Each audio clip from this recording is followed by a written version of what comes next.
என்னை பொறுத்த வரைக்கும் தமிழ்நாட்டில் இருக்கிற காங்கிரஸ் கட்சி இஸ் இன் எக்ஸிஸ்டென்ஷியல் கிரைசிஸ். தமிழ்நாட்டில் காங்கிரஸ் மக்களுக்கு ரொம்ப அந்நியமாகிவிட்டது. முடிவெடுக்கிறது அப்படின்னு வரும்போது மாநில தலைமை, அகில இந்திய தலைமைன்னு இருக்கிறது ஒரு பார்ட்டி கேடரா உங்களுக்கு ஒரு பிரச்சனையா இருக்குதா? ஆட்சியில் பங்கு கேட்கணும் அப்படின்னு சில பேருக்கு ஒரு கோரிக்கை வந்தது. கோரிக்கை நியாயம் என்னை பொறுத்த வரைக்கும். ஆனால் அதை வெளிப்படுத்தப்பட்ட விதம் எனக்கு உடன்பாடு கிடையாது. யார் அவர் சொல்றதை கேட்பாங்க? நீங்க டாக்டர் அன்புமணி அவர் தனியா அவர் சொல்றதை கேட்டுருவாரா? டிடிவி தினகரன் அவர் சொல்றதை தனியா கேட்டுருவாரா? பாண்டிச்சேரியில பார்க்கும்போது அப்படி ஒரு தோற்றம் எழ மாட்டேங்குது. பாண்டிச்சேரி அது நடந்திருக்க கூடாது. நாம் எல்லோரும் ஒரே அணியாக ஒன்றாக பேசணும், செயல்பட்டு தான் இதை தீர்க்க முடியும்னு சொல்றாரு. நல்லதானே சார்? ஆனா தேர்தலை அணுகிய முறை, தொகுதி செலெக்ஷன், வேட்பாளர் செலெக்ஷன், அதை பற்றி இப்போ நான் பேச தயாரா இல்லை.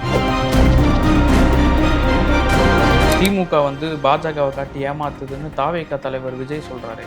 நான் விஜய் அவர்கள் சொல்றதை பற்றி நான் கமெண்டே அடிக்க விரும்பல. தினமணி நேயர்களுக்கு வணக்கம். இன்றைய தினம் நம்மோடு உரையாடுவதற்காக இணைந்திருக்கிறார் முன்னாள் சட்டப்பேரவை உறுப்பினர், காங்கிரஸ் மூத்த தலைவர், மரியாதைக்குரிய பீட்டர் அல்போன்ஸ் அவர்கள். வணக்கம் சார். வணக்கம் தம்பி. இந்திய அளவில் தமிழ்நாட்டில் இந்தியா கூட்டணி ரொம்ப இன்டாக்டாக இருக்குது அப்படின்னு ஒரு தோற்றம் இருந்தது. சமீப காலத்தில், தேர்தல் காலத்தில் அது மீது ஒரு சந்தேகம் வருதே சார், நீங்கள் அதை எப்படி பார்க்குறீங்க? இல்லை, அது இந்தியா கூட்டணி இன்னும் இன்டாக்டாக தான் இருக்குது. அதில் ஒன்றும் இப்போ பெரிய உடசலோ கிராக்கோ அதெல்லாம் இல்லை. சில தேர்தல் சமயங்களில் கூட்டணி கட்சிகளுக்குள்ள இதை போன்ற சின்ன சின்ன ஒரு தவிப்புகள் அல்லது ஏமாற்றங்கள், எதிர்பார்ப்புகள் அதிகமான எதிர்பார்ப்புகள், இதை போன்ற ஒரு சூழ்நிலையில் வரும்போது இதை போன்ற செய்திகள் வருவது இயற்கை.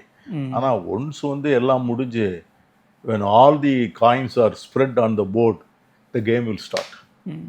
இந்த இதில் சமீபத்தில் இந்த தேர்தலை ஒட்டி தான் காங்கிரஸ் மீது நிறைய கேள்விகளை முன்வைக்கிறாங்க. கூட்டணி கட்சியிலிருந்துமே சிலர் முன்வைக்கிறாங்க. காங்கிரஸ் அந்த இடத்த அதற்கான வாய்ப்பை ஏற்படுத்தி கொடுத்துருச்சு அப்படின்னு பார்க்கலாமா? இல்லை, காங்கிரஸ் கட்சிக்கு சில நெருக்கடிகள். அது என்னை பொறுத்த வரைக்கும் தமிழ்நாட்டில் இருக்கிற காங்கிரஸ் கட்சி is in existential crisis.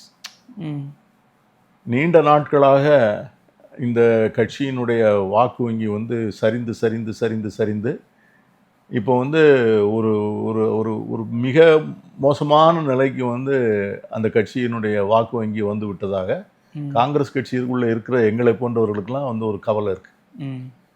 So இதை எப்படி மீட்டெடுப்பது?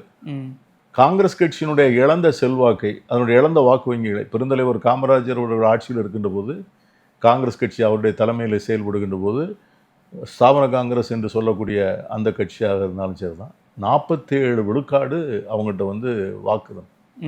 47% வாக்கு இருந்தது. இந்த 47 விழுக்காடு வாக்கு வங்கியை பெருந்தலைவர் காமராஜர் ரொம்ப கவனமாக உருவாக்கி வச்சுருந்தார். ஆனால் தொடர்ந்து 67க்கு பிறகு ஏற்பட்ட பல்வேறு கூட்டணிகள், பல்வேறு ஆட்சி மாற்றங்கள், காங்கிரஸ் கட்சிக்கு ஒன்றிய அரசில் இருந்த நெருக்கடிகள், அதனால் அவர்கள் செய்ய வேண்டிய ஒரு சமரசங்கள், இதன் காரணமாக தமிழ்நாடு காங்கிரஸ் கட்சி மிக அதிகமான அரசியல் விலை கொடுக்க வேண்டியதாகி, ஒரு கட்டத்தில் அன்னை இந்திரா காந்தி அவர்கள் 9 நாடாளுமன்ற உறுப்பினர்கள் இடங்களுக்காக வேண்டி சட்டமன்றத்தில் இடமே வேண்டாம் அப்படின்னு சொல்லி ஒரு சட்டமன்றமே காங்கிரஸ் கட்சியுடைய பிரதிநிதித்துவம் இல்லாமலே நடந்து முடிந்தது. இதனால தமிழ்நாட்டில் காங்கிரஸ் மக்களுக்கு ரொம்ப அந்நியமாகிவிட்டது. மக்களோட நெருக்கம், மக்களோட தொடர்பு, மக்களோட இணைப்பு, இதற்கு சட்டமன்றத்தில் உள்ள செயல்பாடுகள், கட்சியினுடைய அடிமட்டத்தில் உயிரோட்டமான செயல்பாடுகள் மிக அவசியம். அது இல்லைங்கிறதுனால அது எப்படி ரெக்கவர் பண்ணலாம் அப்படின்னு சொல்லும்போது பலவிதமான ப்ரொப்போசல்ஸ், முன்மொழிவுகள் முன்மொழியப்பட்டன. அதில் என்ன சொன்னாங்க அப்படின்னு கேட்டிங்கன்னா, ஒன்று, நம்ம எதிர்கட்சியாக இருக்கணும், உள்ளது ஆளுங்கட்சியாக இருக்கணும். ஆளுங்கட்சியும் இல்லாமல் எதிர்கட்சியும் இல்லாமல் நீங்கள் ஒரு ஒரு ஒரு கூட்டணியில் இருக்கிறோம், அந்த கூட்டணியை வலுவாக ஆதரிக்கிறோம், அந்த கூட்டணியினுடைய பிரதான கட்சி ஆட்சியில் இருக்கிறது, அவர்கள் செய்கின்ற முன்னெடுக்கின்ற ஒவ்வொரு திட்டங்களையும், அவர்கள் கொண்டாடுற ஒவ்வொரு சட்டங்களையும், அவர் நடவடிக்கைகளையும் வந்து நம்ம முழுமையாக ஆதரிக்க வேண்டிய கடமை கூட்டணி கட்சி என்கிற முறையில் நம்ம இருக்கு. அதனால வந்து மக்கள் சில சமயத்தில் அதை பற்றி ஒரு மாறுபாடான கருத்து கொண்டிருந்தால் அதை வந்து பகிரங்கமாக சட்டமன்றத்தில் பிரதிபலிக்கவோ அப்படி முடியலை. கூட்டணி கட்சியா கூட்டணி கட்சியாக இருக்கிறதுனால அதில் வந்து சில கட்சிகள் வந்து மார்க்சிய கம்யூனிஸ்ட் கட்சி போன்றவைகள் அவர்கள் வந்து அதில் ஒரு நிலப்பாட்டு எடுத்து அதில் வந்து அவங்க விமர்சனம் செய்கிறாங்க. ஆனால் காங்கிரஸ் கட்சியால் வந்து அப்படி விமர்சனம் செய்யக்கூடிய சூழ்நிலை வந்தபோது கூட அது வந்து அனுமதிக்கப்படலை. நான் சட்டமன்றத்தில் இருக்கின்ற போதும் கூட அதை போல நெருக்கடிகள் வந்தது உண்டு. கலைஞர் அவர்கள் முதலமைச்சராக இருக்கின்ற போது நாங்கள் சில விஷயங்களை வந்து வலுவாக எதிர்க்கணும் அப்படிங்கிற முடிவு எடுத்த போது எங்களுக்கு வந்து அகில இந்திய காங்கிரஸ் கட்சியிலிருந்து அதை போன்ற முன்னெடுப்புகளை எடுக்க வேண்டாம் அப்படிங்கிற அறிவுறுத்தல் தான் எங்களுக்கு வழங்கப்பட்டது. எதிர்கட்சியாக நம்ம ஒரு முழுமையாக செயல்பட்டோன்னு வைத்து கொடுங்க, அப்போ நம்ம போய் நம்ம வந்து மக்கள் கோரிக்கைக்காக போராடலாம், தர்ணா பண்ணலாம், பொதுக்கூட்டங்கள் நடத்தலாம், பல்வேறு விதமான ஜனநாயக அரசியல் நடக்கலாம். இது ரெண்டும் இல்லாமல் இருக்கும்போது ஒரு கட்சி எப்படி வந்து சர்வைவ் ஆக முடியும்? ஸோ அப்போது இதில் வந்து என்னன்னு கேட்டிங்கன்னா, நம்ம வந்து இந்த கூட்டணி வந்து இன்றியமையாத கூட்டணி, தவிர்க்க முடியாத கூட்டணி. இந்த கூட்டணியை விட்டு நம்ம வந்து கொள்கை ரீதியாக சித்தாந்த ரீதியாக இதை விட்டு வெளியே போக முடியாது. ஏன்னா அன்றைக்கி இருக்கிற அரசியல் சூழல் அப்படி இல்லை. ஆகவே அப்போ அவர்கள்ட்ட வந்து ஆட்சியில் பங்கு கேட்கணும் அப்படின்னு சில பேருக்கு வந்து ஒரு ஒரு ஒரு கோரிக்கை வந்தது. கோரிக்கை நியாயம் என்னை பொறுத்த வரைக்கும். ஆனால் அதை வெளிப்படுத்தப்பட்ட விதம் எனக்கு உடன்பாடு கிடையாது. அதை வந்து நான் ஆஸ் அன் இண்டிவிஜுவல் வந்து அந்த கோரிக்கையை வெளிப்படுத்தப்பட்ட விதத்தில் வந்து எனக்கு உடன்பாடு கிடையாது. அதை வந்து எந்த தளத்தில் எப்படி வெளிப்படுத்தப்பட்டிருக்கணுமோ அப்படி பட்டிருக்கலாம். பட் அதான் ஒரு கட்டத்தில் அதை சரி பண்ணிட்டாங்க. ஒரு கட்டத்தில் சரி பண்ணி அதை வந்து ப்ரெஸ் பண்ண வேண்டாம், ஆட்சியில் பங்கு அதிகாரத்தில் பங்குங்கிறதுலாம் இப்போ வேண்டாம், அதிகமான இடங்களை மட்டும் பெற்றுக்கொள்ளணும் அப்படின்னு முயற்சி பண்ணாங்க. அதில் ஓரளவுக்கு வந்து வெற்றி பெற்றிருக்கிறாங்க. ஒரு 3 இடங்கள் அதிகமாக வாங்கியிருக்கிறாங்க. அதுதான் இந்த முறை அதுதான் சாத்தியமாகிட்டது. இனிமேல் சட்டமன்ற தேர்தல் முடிந்த பிறகு தான் அடுத்த கட்டத்தை பற்றி யோசிக்கும். சார், நீங்கள் சொல்லும்போது குறிப்பிட்டீங்க அகில இந்திய தலைமை சில விஷயங்களை அறிவுறுத்துறாங்க அப்படின்னு. முடிவெடுக்கிறது அப்படின்னு வரும்போது மாநில தலைமை அகில இந்திய தலைமைன்னு இருக்கிறது வந்து ஒரு பார்ட்டி கேடராக உங்களுக்கு ஒரு பிரச்சனையாக இருக்குதா? இல்லை, அது வந்து காங்கிரஸ் கட்சி வந்து என்றைக்குமே வந்து அகில இந்திய தலைமை தான் வந்து முடிவுகள் எடுக்கக்கூடிய அதிகாரம் பெற்றது. இப்போது நாங்கள் முதல்ல வந்து தமிழ் மாநில காங்கிரஸ்னு ஒரு கட்சியை உருவாக்கும் போதே எங்களுக்கு இந்த நெருக்கடியில் தான் நாங்கள் அந்த கட்சியை தலைவர் மூப்பனார் உருவாக்க வேண்டிய சூழ்நிலை வந்தது. அப்போ கூட வந்து என்ன சொன்னோம் அப்படின்னு கேட்டிங்கன்னா, டெல்லியிலிருந்து தமிழ்நாட்டை பார்க்கின்ற பார்வையை நிறுத்திட்டு தமிழ்நாட்டிலிருந்து டெல்லியை பார்ப்போம் அப்படின்னு ஒரு கோஷத்தெல்லாம் சிதம்பரம்லாம் சொன்னாங்க. ஆனால் எங்களால் வந்து அந்த லைனில் தொடர்ந்து பயணிக்க முடியல. ஆனால் இனிமேல் வந்து மாநில பார்வை இல்லாமல் ஒரு தேசிய கட்சியை வந்து தமிழ்நாட்டில் நடத்தவே முடியாது. தேசிய கட்சி என்பது மாநில பார்வை கொண்ட தேசிய கட்சியாக இருக்கணும். இது பாஜகவுக்கும் அப்ளை ஆகும் இன்னைக்கு. அதனால மாநில பார்வை இல்லாத, மாநில நலனை முன்னிறுத்தாத எந்த தேசிய கட்சியும் தமிழ்நாட்டில் வேரூன்ற முடியாது. இது தமிழ்நாட்டுக்கு மட்டுமான தனித்தன்மையா பாக்குறீங்களா? இல்ல ஏன்னா எல்லாம் அந்தந்த மாநிலங்களுக்கு பாக்குறேன்.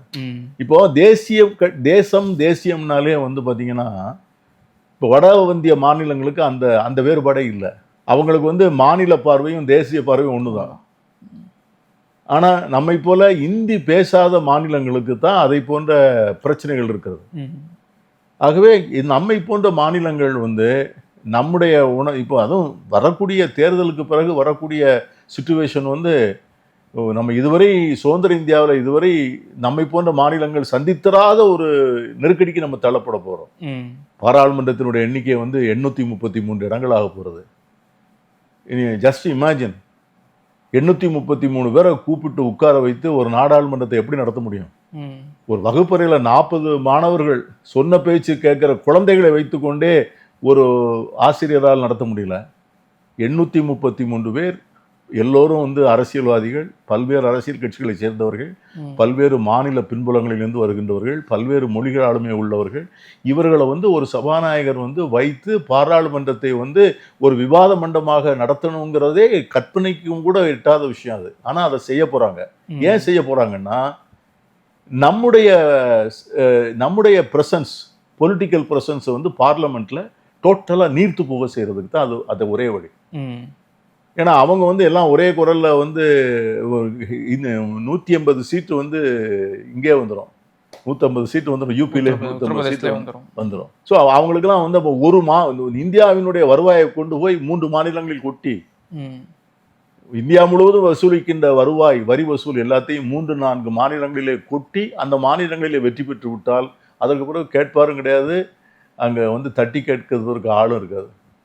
ஸோ அதை போன்ற ஒரு சூழ்நிலையில் வந்து ஒரு மாநிலத்தை இன்னொரு தேசிய கட்சியால் அங்கே என்ன பண்ண முடியும்? இதை வந்து ஒரு தேசிய கட்சின்னு சொல்லக்கூடியவர்கள் இதை எதிர்க்க முடியாது. உத்தரப்பிரதேசத்தில் வந்து இதை எதிர்த்துட்டு எப்படி ஓட்டு வாங்க முடியும்? அப்போ மாநில நிலைமைகளை கவனத்தில் வச்சுக்கிறது ரொம்ப கட்டாயம், ரொம்ப கட்டாயம். அதற்காகத்தான் வந்து இப்போ நம்ம திராவிட முன்னேற்ற கழக தலைமையிலான கூட்டணியை தமிழ்நாட்டு மக்கள் ஏன் ஆதரிக்க வேண்டும் என்று சொன்னால், இந்த தேர்தலில் இந்த பேராபத்துக்களில் வந்து நம்மளை குரல் கொடுப்பதற்காக ஒரு முதலமைச்சர் வேணும். எடப்பாடியால நிச்சயம் முடியாது. ஏன் சார் முடியாதுங்கிறீங்க? அவர் தான் சொல்றாரு, நாங்க வந்து இதற்கு முன்பு கூட ஒன்றிய அரசு கேட்டு எல்லாம் நாங்க வாங்கியிருக்கோம், வரும்போதும் நாங்க வாங்குவோம். என்ன வாங்கினாரு? எதை வாங்கினாரு சொல்லுங்க? 11 மெடிக்கல் காலேஜுக்கு வாங்கினதுக்கு காரணம் என்னன்னு கேட்டிங்கன்னா, அதாவது அவங்க வந்து அறிவிச்சிட்டாங்க 25 ஏக்கர் ஒரு 150 கோடி ரூபாய் என்னமோன்னு நினைக்கிறேன், இதெல்லாம் வந்து கொடுத்து ரெடியாக இருக்க ஆட்களுக்கு அந்த காலேஜுன்னு சொல்லிட்டு ப்ரொவைட் பண்ணிட்டாங்க. கடைசி நேரத்தில் பல மாநிலங்கள்லேருந்து முன்மொழிவு வரவே இல்லை. இங்கே வந்து எனக்கு தெரிந்த தகவல் வந்து பல கான்ட்ராக்டர்ஸ், கட்டடம் கட்டுற கான்ட்ராக்டர்ஸ் இருக்காங்கல்ல, அவங்க வந்து ப்ரெஷர் கொடுத்தாங்க, நீங்கள் போய் கேளுங்க கொடுத்துருவாங்க. அதற்கு பிறகுதான் அங்கே போய் போட்டோடனே அவங்க உடனே தூக்கி அவங்க வந்து அந்த கல்லூரியை கொடுத்தது. அது வந்து தமிழ்நாட்டுக்கு வந்து அன்றைக்கி நம்மகிட்ட எல்லாம் அவைலபிளாக இருந்தது. அந்த கான்செப்டே கலைஞர் சொன்ன கான்செப்ட் தான். ஒரு மாவட்டத்திற்கு ஒரு மருத்துவக் கல்லூரிங்கிறது கலைஞர் சொன்ன கான்செப்ட் தான். அது நம்ம பட்ஜெட்டில் பண்ணிக்கிட்டே இருந்தோம். அதுவை தவிர நம்ம கேட்ட எதையுமே கொடுக்கலையே. இப்போ நீங்கள் வந்து ஐக்கிய முற்போக்கு கூட்டணி காலத்தில் நம்ம எவ்வளவுலாம் பண்ணியிருக்கிறோம். நமக்கு வந்து தமிழுக்கு செம்மொழி அங்கீகாரம் வாங்கினோம், திருவாரூர் மத்திய பல்கலைக்கழகத்தை கொண்டாந்தோம், பெரிய வந்து இந்த பெரிய தொழிற்சாலைகள் வந்து Saint Gobain factory, Hyundai factory, Ford தொழிற்சாலை, அது சிலது வந்தது, சிலது வந்து ஃபாக்ஸ்கான், இதெல்லாம் வந்துச்சு. 4 வழிச்சாலைகள், இந்த கத்திப்பாரா பாலம், இதை மாதிரி வந்து பெரிய விஷயங்களெல்லாம் நம்ம செஞ்சோம்.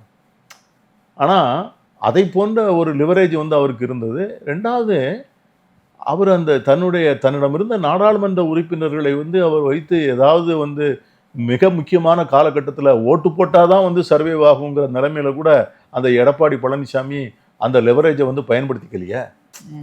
நீங்கள் சிஏஏ சட்டத்திற்கு எதிரான வாக்கு வந்தபோதும் சரி, விவசாயிகளுக்கு எதிரான வாக்கெடுப்பு சட்டம் வந்த போதும் சரி, எடப்பாடி பழனிசாமியினுடைய அண்ணா திராவிட முன்னேற்ற கழகம் வாக்களிக்கலைன்னா அது நிறைவேறி இருக்காது. இன்னைக்கு இதே வந்து டாக்டர் அன்புமணி ராமதாஸ் வந்து பாராளுமன்றத்திற்கு போய் எனக்கு ஓட்டு போட்டிருந்தாருன்னா அந்த சட்டம் நிறைவேற்றி இருக்காது. ஆகவே அன்றைக்கு வந்து செய்யாதவர்கள் இன்னைக்கு வந்து முழுமையா அமித்ஷா மோடியினுடைய டோட்டல் கண்ட்ரோல் இருக்கிறவங்க என்ன பண்ணிட முடியும்? அவங்க என்ன செய்திட முடியும் சொல்லுங்க? அதுவும் வந்து எடப்பாடி பழனிசாமி வந்து கம்ப்ளீட்டா வந்து காட் ஃபர்பிட் அது நடக்காதுன்னு தான் நான் நினைக்கிறேன். அப்படி நடப்பதுக்கு வாய்ப்பும் இல்லை, நடக்காது, நடக்கக்கூடாது.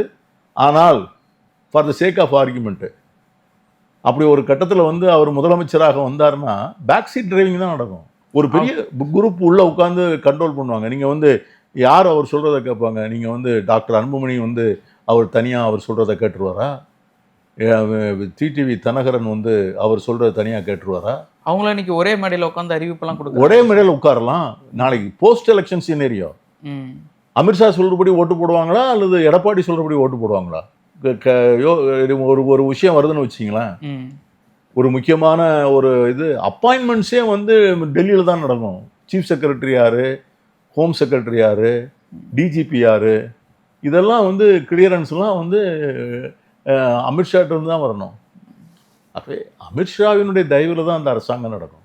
இன்னொன்று, இந்த நீங்கள் சொல்கிற இந்த பாஜக கூட்டணியை வீழ்த்தணும் அப்படின்னா இந்தியா கூட்டணி இன்னும் வலுவாக இருக்கணும் அப்படிங்கிறது, அதுக்கு காங்கிரஸுடைய பங்கு இன்னும் கூடுதலானது. பாண்டிச்சேரியில் பார்க்கும்போது அப்படி ஒரு தோற்றம் எழ மாட்டேங்குது. பாண்டிச்சேரி அது நடந்திருக்கக்கூடாது. அப்படி நடந்தது வந்து ஒரு உள்ளபடியே வந்து நான் வருத்தப்படுகிறேன். அது காங்கிரஸுடைய தவறுன்னு எடுத்துக்கிறேன். அது எல்லார்ட்டையும் அந்த காங்கிரஸ் கட்சி அதை இன்னும் பெட்டராக ஹேண்டில் பண்ணியிருக்கணும் அப்படிங்கிறது என்னுடைய அபிப்பிராயம். ம். குறைந்த அதாவது வந்து அரசியல் வந்து பெர்செப்ஷன் இஸ் வெரி இம்பார்ட்டண்ட். ம். பாண்டிச்சேரியில் நடக்கிற ஒரு சின்ன அசைவு கூட தமிழ்நாட்டில் அதனுடைய எதிரொலிகள் நிச்சயமாக இருக்கும். ம். ஆகவே பாண்டிச்சேரியில் வந்து அதை தவிர்த்திருக்கலாம் என்பது என்னுடைய கருத்து. பொறுப்பாளராக கிரிஷோடங்கர் வந்ததுக்கு அப்புறம் அவர் மீது சில விமர்சனங்கள் முன்வைக்கிறாங்க. கூட்டணிக்குள்ள இலகுவா பேச்சுவார்த்தையில முன்னெடுத்திருக்கலாம் இன்னும் அப்படின்னு. தமிழ்நாட்டில் என்ன நடந்திருக்கோ அதுதான் பாண்டிச்சேரியில் நடக்கும்னு அவர் ஒரு ப்ரெஸ் மீட்லையும் சொன்னார்.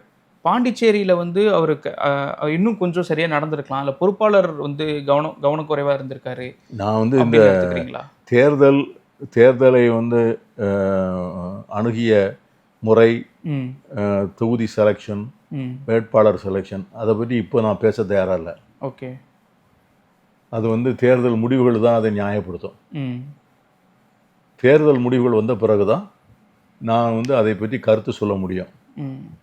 இப்போ கருத்து சொல்வது அது வந்து சரியாக இருக்காது. ஆகவே நான் இப்போ கருத்து சொல்ல விரும்புகிறேன். ஈவன் வந்து ஜோதிமணி அவர்களுடைய கமெண்ட், ஜோதிமணி அவர்கள் சொன்னதை போல கூட நான் சொல்ல தயாராக இல்லை. ம். அதை போல் வந்து யாருமே சொல்லக்கூடாதுன்னு நான் நினைக்கிறேன். உண்மையிலே வருத்தங்கள், ஆதங்கங்கள் எல்லாருக்கும் இருக்கலாம். ம். காங்கிரஸ் கட்சியிலையும் இருக்கலாம், திராவிட முன்னேற்ற கழகத்தில் இருக்கவங்களுக்கு இருக்கலாம், ம். சீட்டு எதிர்பார்த்தவங்களுக்கு பூரா ஏமாற்றங்கள் இருக்கலாம். யாருக்கெல்லாம் வந்து நம்ம சிபாரிசு பண்ணியிருந்திருப்போம் பலருக்கு, ம். அவங்களுக்கு தொகுதியே வராமல் இருக்கும்போது அந்த வருத்தங்கள் இருக்கலாம். ம். அதை போன்ற வருத்தங்கள் வந்து எனக்கும் நியாயமாகவே உண்டு. ஆனால் அதை வந்து இப்போ வெளிப்படுத்தக்கூடிய தருணம் இதுவல்ல. ம். ஏன்னா அது வந்து ஒட்டுமொத்த நலனை பாதிக்கும், கூட்டணியினுடைய எல்லா சைடையும் பாதிக்கும். அதனால் வந்து செல்வி ஜோதிமணி அவர்கள் பேசியதை வந்து எனக்கு வந்து சரி என்று சொல்ல முடியவில்லை. பாஜகவை வீழ்த்துவதற்கான திட்டம் காங்கிரஸ் கையில் இப்போ என்ன இருக்குது? ஏன்னா வந்து டூ க்ளோஸ் எலெக்ஷன் வந்துட்டோம், சில பெர்செப்ஷன் மாறுற மாதிரியும் பார்க்குறோம். பாஜகவை வீழ்த்துவதற்கான திட்டம் அப்படிங்கிறது காங்கிரஸில் என்ன இருக்குது? வலுவான வந்து பாஜக செய்த தவறுகளை வந்து அதாவது இந்த விவாதங்களை வந்து வேறு திசையில் கொண்டு போவதற்கான ஒரு பெரிய முயற்சியை பாஜக வந்து தொடர்ந்து நிறைவேற்றுது. Core issues, what are the core issues, அதில் படி வாதம் போகாமல் தினசரி ஊடகங்களை நீங்கள் பார்த்தீங்கன்னா தினசரி மாலையில் டாக் ஷோ நடக்குது. பார்த்தீங்கன்னா இது சீட்டு எடப்பாடி வந்து நன்றாக செயல்பட்டாரா, ஸ்டாலின் நன்றாக செயல்பட்டாரா, திருமாவளவனுக்கு எத்தனை சீட்டு, இதுதான் வாதங்கள் வந்து ஒரு 15-20 நாளாக இதுதான் ஓடிக்கிட்டு இருக்குது எல்லா தொலைக்காட்சியிலையும். இதற்கு 4 பேர் வந்து உட்கார்ந்து தினசரி ஒரு கருத்தை முதல் நாள் சொன்னதை மாற்றி மறுநாள் சொன்னதை தவறை அதுக்கு அடுத்த நாள் நியாயப்படுத்தி அதற்கு அடுத்த நாள் பார்த்து பேசுகிறாங்க. ஆனால் what are the core issues? இப்போ இன்றைக்கி வந்து மக்கள் படுகிற அவதி, இன்றைக்கி எரிவாயு பிரச்சனை, இன்றைக்கி நாட்டில் இருக்கிற பல்வேறு இந்த எரிவாயு பிரச்சனையினால் வந்து நின்று போயிருக்கிற பல்வேறு தொழில்கள். இப்போ நீங்கள் பார்த்தீங்கன்னா பல சிறு உணவகங்கள் வந்து மூடப்பட்டிருக்கு.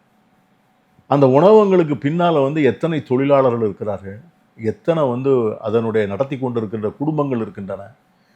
பல தொழிற்சாலைகள் வந்து நிப்பாட்டிட்டாங்க, சாயப்பட்டறை நடத்துகிறவர்கள்.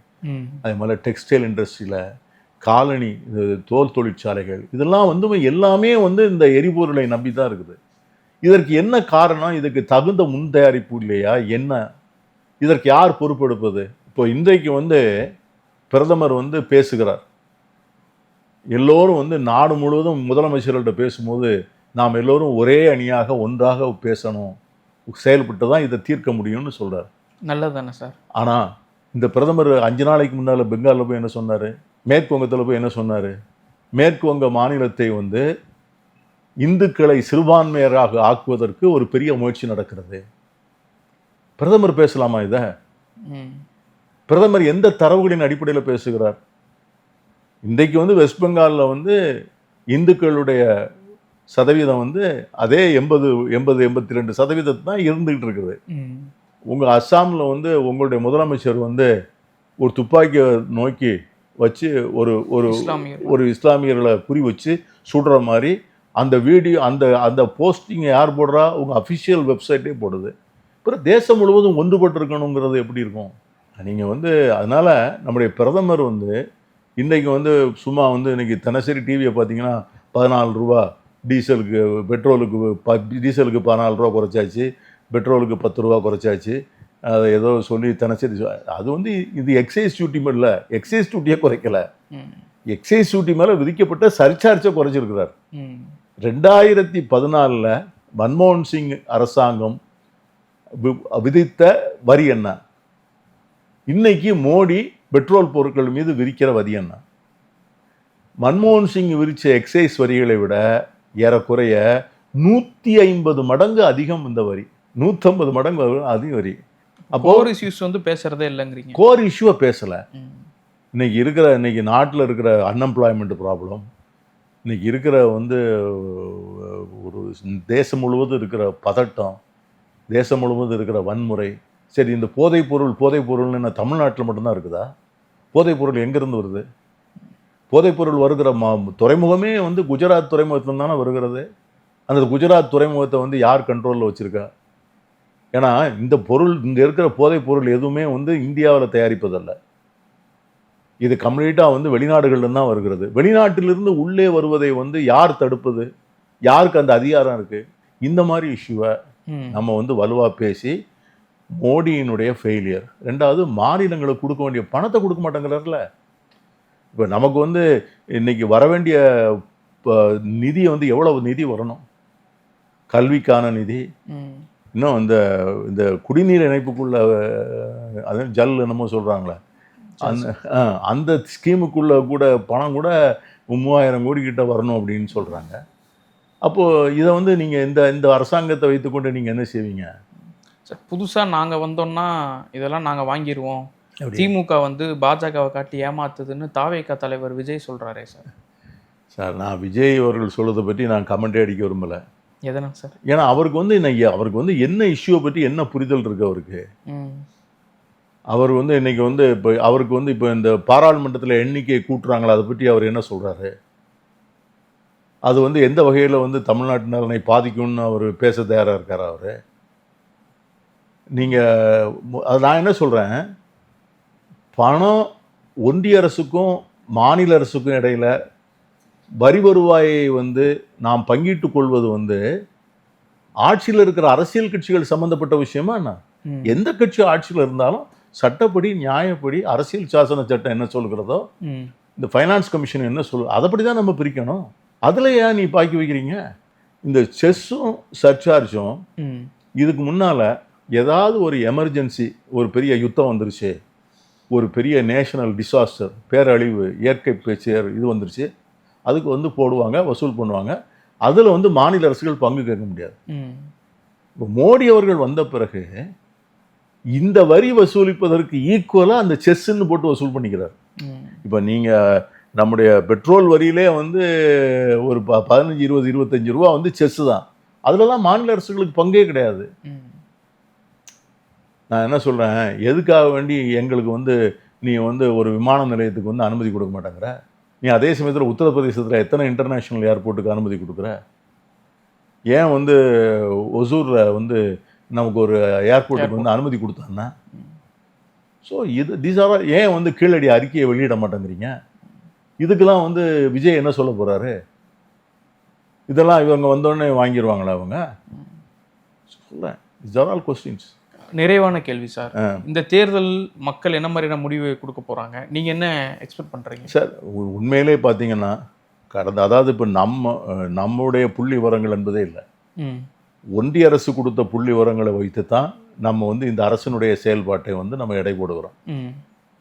எல்லா பேராமீட்டர்ஸ்லையும், அது வந்து கல்வியாக இருந்தாலும் சரிதான், மருத்துவமாக இருந்தாலும் சரிதான், சட்டம் ஒழுங்காக இருந்தாலும் சரிதான், அடிப்படை கட்டுமான பணிகளாக இருந்தாலும் தான், தமிழ்நாடு எய்தர் முதல் மாநிலமாக இருக்கிறது, தவறினால் 2வது மாநிலமாக இருக்கிறது, மிக இதாக இருந்தால் 3வது மாநிலம், தொழில் முதலீடாக இருந்தாலும் சரிதான். ஸோ இப்படி வந்து 5 ஆண்டுகள் வந்து தனக்கு ஒத்துழைப்பே தராத ஒரு ஒன்றிய அரசை வைத்து இந்த முதலமைச்சர் சாதித்து காட்டியிருக்கிறார். கடன் வாங்குறோம்னு சொல்லி ஒரு பிரச்சாரத்தை கிளப்புறாங்க. கடன் வாங்குவதற்கும் ஒன்றிய அரசு விதிகளை வைத்திருக்கிறது. அந்த விதிகளை மீறி எந்த மாநில அரசும் கடன் வாங்க முடியாது. இந்த மாநில அரசினுடைய வருவாய், இந்த மாநில அரசினுடைய ரியலைசேஷன் ஆஃப் ரெவென்யூ, இதற்கு வந்து இவ்வளவு கடன் வாங்கலான்னு அவங்க ஃபிக்ஸ் பண்ணுறாங்க. அந்த எல்லைக்குள்ளே தான் கடன் வாங்குறோம். அந்த எல்லைக்குள்ளே கடன் வாங்குகிற வரைக்கும் அந்த கடனை திருப்ப செலுத்தக்கூடிய கெப்பாசிட்டி வந்து இருக்குது. ரெண்டாவது, கடன் வாங்கி ஒன்றும் வேஸ்ட் பண்ணிடல, பெரிய சமூக முதலீடு பண்ணியிருக்காரு.